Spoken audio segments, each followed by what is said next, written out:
मैं एंटरप्रेन्योर और कलाकार हूँ, लेकिन इन सब के बीच खुद की भी एक ज़िंदगी है। बतौर कलाकार नहीं, बतौर इंसान अपनी ज़िंदगी जीते हुए बहुत सारी बातें जहन से टकराती हैं। मैं अखबार पढ़ता हूँ, न्यूज़ देखता हूँ, दोस्तों से मिलता हूँ, अलग अलग लोगों से बात करता हूँ। बहुत कुछ मन को लगता है। एक तरफ देश तरक्की कर रहा है, नई ऊंचाइयों पर पहुंच रहा है, बड़ी खुशी होती है, अपने हिंदुस्तानी होने पे बड़ा फ़क्र होता है।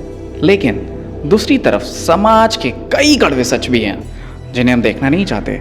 उनसे आंख मिलाता हूँ तो परेशान हो जाता हूँ, उदास हो जाता हूँ। कभी कभी लगता है जिन बातों से मेरा सीधा लेना देना नहीं है, मैं क्यों सोचूं।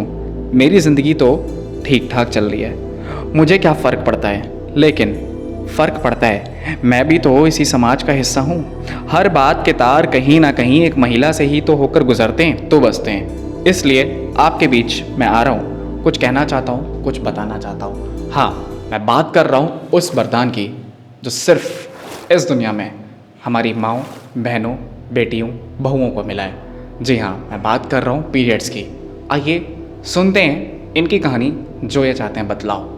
ये वही चीज है ना जिसे हम लेने जाने को शर्माते हैं। ये वही चीज है ना जिसे हम पैड कहते हैं, जैसे आज हर मेडिकल स्टोर वाला इसे रैपर में रैप करके देते हैं, जिसकी वजह से आज हम में से 80 to 90% लड़कियां ऐसी हैं जो कि पैड लेने जाने को शर्माती हैं। इवन अपने पापा और भाई से तक नहीं कह पाती कि हमें पैड्स की जरूरत है। आज भी हम में से कई लड़कियां ऐसी हैं जो कि सिर्फ और सिर्फ अपनी मम्मी से कहती कि हमें पैड्स की जरूरत है। आखिर क्यों? और ऐसा कब तक चलेगा? कब तक हम इस सोच के साथ जीते रहेंगे? और कब तक ऐसा होगा कि जब हमें पीरियड्स होगा हम अपने पापा और भाई से यही नहीं कह पाते कि हम किस तकलीफ से गुजर रहे हैं? आखिर कब तक ऐसा चलेगा? कब तक इसी सोच के साथ जिएंगे? और कब तक ये होगा? कब तक? मेंस्ट्रुएशन वो ब्लड है जो बिना किसी हिंसा या बिना किसी वायलेंस के निकलता है, लेकिन लोगों को फिर भी उससे घिन आती है। इनफैक्ट वो उन लड़कियों को भी बहुत सारी चीज़ों के लिए मना कर दिया जाता है जो जिनके पीरियड्स चल रहे होते हैं। पता नहीं क्यों लोगों के लिए ये समझना इतना मुश्किल है कि पीरियड्स उतने ही नेचुरल हैं जितना कि बाल निकलना। ये जो मिथ्स है पीरियड्स को लेकर के या जो भी धारणाएं हैं पीरियड्स को लेकर के, इनकी वजह से लड़कियां कहीं ना कहीं पीछे हटती हैं, उनका कॉन्फिडेंस लो होता है। तो चलिए इस नॉर्मल चीज़ को नॉर्मल बनाए रखें। Thank you. आखिर क्यों पीरियड्स में मंदिर और मस्जिद जाना मना होता है? आखिर क्यों इसे अछूत माना जाता है? अगर ये हो ही ना एक औरत, एक माँ को, तो ये दुनिया आगे बढ़े ही ना। आखिर कब इसे समझा जाएगा? अशुद्ध मैं नहीं तू है, बिस्तर पर जो मेरे खून के दाग हैं वो तेरे आने वाले वंश का सबूत है। अशुद्ध मैं नहीं तू है, किचन में घुसने से तूने मुझे रोका, फिर खाना नहीं मिलने पर तूने मुझे ही कोसा। अशुद्ध मैं नहीं तू। हेलो गाइस, आखिर ऐसा क्यों होता है कि जब हम गर्ल्स को पीरियड्स होते हैं तो हमारे पापा या फिर हमारे भाई से इस चीज़ को छुपाया जाता है? और अगर कभी हमारे पापा पूछ भी लेते हैं जिस दिन हमको पीरियड्स होते हैं और हम गुमसुम बैठे रहते हैं, वो हमारी मम्मी से पूछते हैं कि आज हमारी बिटिया रानी को हुआ क्या है? मम्मी कहती है कुछ नहीं, बस सर में दर्द है, बुखार है। तो उसको बुखार का नाम क्यों दे दिया जाता है? खुल के क्यों नहीं बोला जा सकता?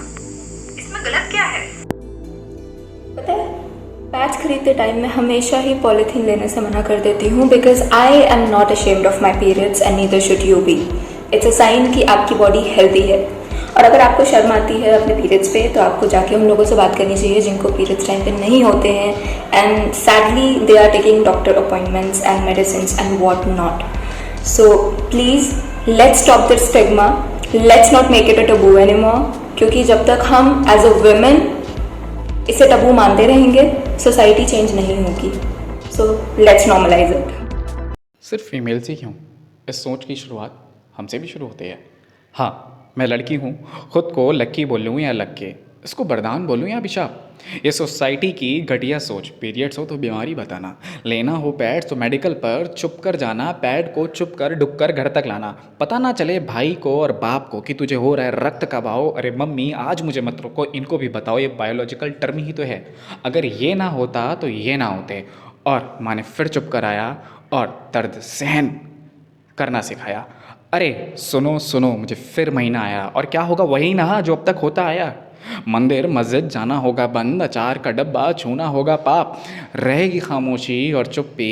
चलो एक बात पूछता हूँ सीधा, घुमा कर नहीं। अगर समझ नहीं आई आने वाली 4 लाइनें तो तुम सब समाज के चूतिए थे और चूतिए ही से ही। मुझे समझ नहीं आता, जब हमने यूरिनेशन और सेक्स को इतना कॉमन कर लिया है तो मेंस्ट्रुएशन को क्यों नहीं। हद तो तब हो गई जब सैनिटरी पैड्स को विस्पर कह दिया। विस्पर का मतलब फुसफुसाना। मैं बोलूँगा फुसफुसाना नहीं, अब खुलकर बताना। पीरियड्स हैं, पाप नहीं। कुछ नहीं कर सकते तो तुम बस केयर कर लेना। हेलो एवरीवन, ये वीडियो बनाने का मेरा एक छोटा सा मकसद था ताकि मैं इस वीडियो के ज़रिए लोगों को अवेयर कर सकूं। If you are male and watching this video, तो एक छोटी सी गुजारिश है आपसे, अगर आपकी माँ है, बहन है, बहू है, बेटी है, अगर आप बहुत कुछ नहीं कर सकते तो सिर्फ एक काम करना, सिर्फ केयर कर लेना।